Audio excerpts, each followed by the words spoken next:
Bismillahirrahmanirrahim. Assalamualaikum warahmatullahi wabarakatuh. Sahabat-sahabat mahasiswa, jumpa lagi dengan saya, Dana Budiman, dosen pengampu mata kuliah Pancasila. Saya menyampaikan selamat kepada sahabat-sahabat mahasiswa dari Universitas Nusa Putra, khususnya dari kelas TI 21B dan TI 21C dari Prodi Manajemen. Sebagaimana sudah kita ikuti bersama pada sesi 1, pada sesi kedua ini dalam mata kuliah Pendidikan Pancasila, saya akan menyampaikan materi terkait dengan dinamika, esensi, dan tantangan pendidikan Pancasila.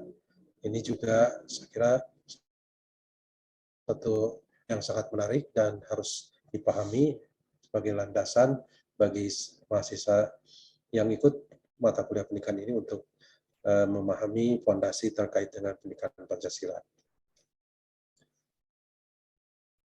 Sahabat-sahabat mahasiswa yang saya hormati, mudah-mudahan semua sudah dalam kondisi sehat semuanya. Saya akan mengawali ini dengan dinamika pendidikan Pancasila. Pendidikan Pancasila ini memang menjadi mata kuliah yang wajib diikuti oleh semua mahasiswa, namun dalam pelaksanaannya memang telah terjadi beberapa kali kebijakan-kebijakan, regulasi, dan sebagainya yang menempatkan pendidikan Pancasila ini pada posisi-posisi yang berbeda-beda.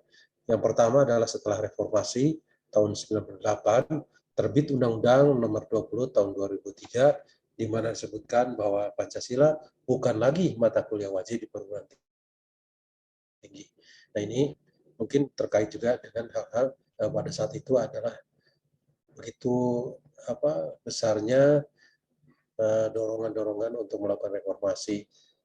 Kemudian pada tahun 2012, mulai Undang-Undang Nomor 12 tahun 2012 tentang pendidikan tinggi, mata kuliah pendidikan Pancasila kembali wajib dipelajari perguruan tinggi.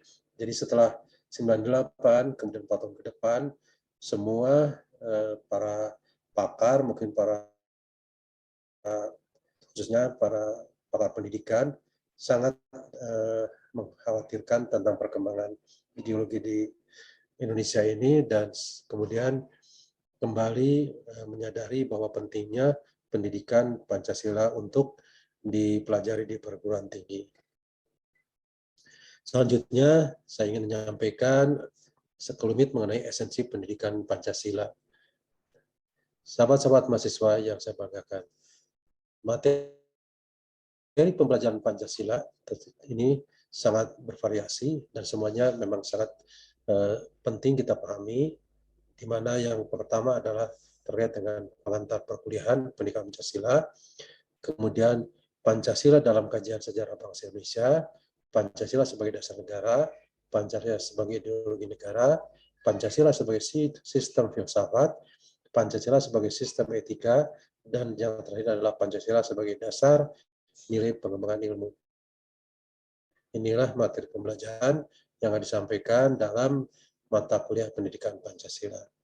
Sahabat-sahabat mahasiswa yang berbahagia, apa yang kita harapkan dari mempelajari Pancasila ini? Kami semua, para pendidik, mengharapkan bahwa setelah mempelajari pendidikan Pancasila ini, mahasiswa diharapkan menjadi insan profesional berjiwa Pancasila dalam kehidupan bermasyarakat dan bernegara. Insan profesional ini ditunjukkan adalah sebagai bentuk dari adanya suatu kelompok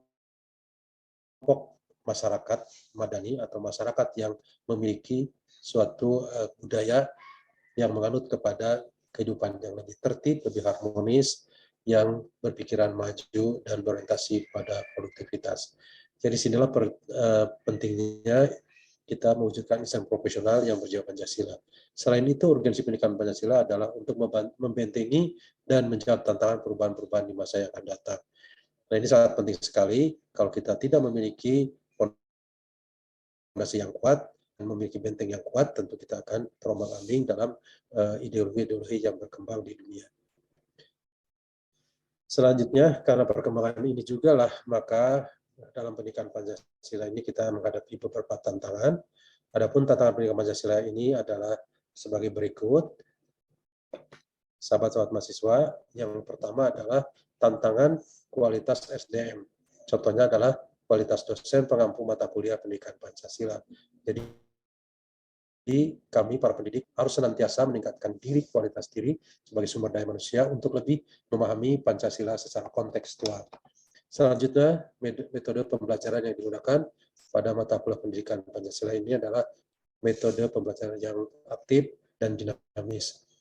Kemudian tantangan Israel lainnya adalah krisis keteladanan, kurangnya sosok yang meneladani prinsip Pancasila. Nah, ini mungkin karena semakin banyak penduduk dan memang kita juga perlu selalu memberikan edukasi sehingga muncullah adanya krisis keteladanan ini.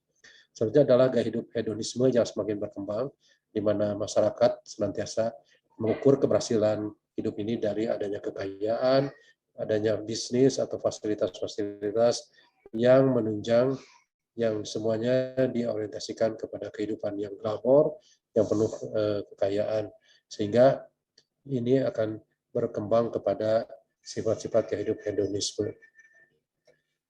Saya kira ini yang perlu kita perhatikan untuk sahabat-sahabat mahasiswa, terutama kaitan dengan tantangan internal dari pendidikan Pancasila. Nah, ini kemudian juga tantangan eksternal pendidikan Pancasila, terutama adalah keteladanan, gaya hidup yang harusnya secara hidup yang Pancasilais yang berdasarkan kepada nilai-nilai Pancasila. Saya kira ini untuk sesi kedua ini kami cukupkan. Semoga dapat dipahami dan dimengerti oleh para. Demikian, terima kasih. Salam sehat.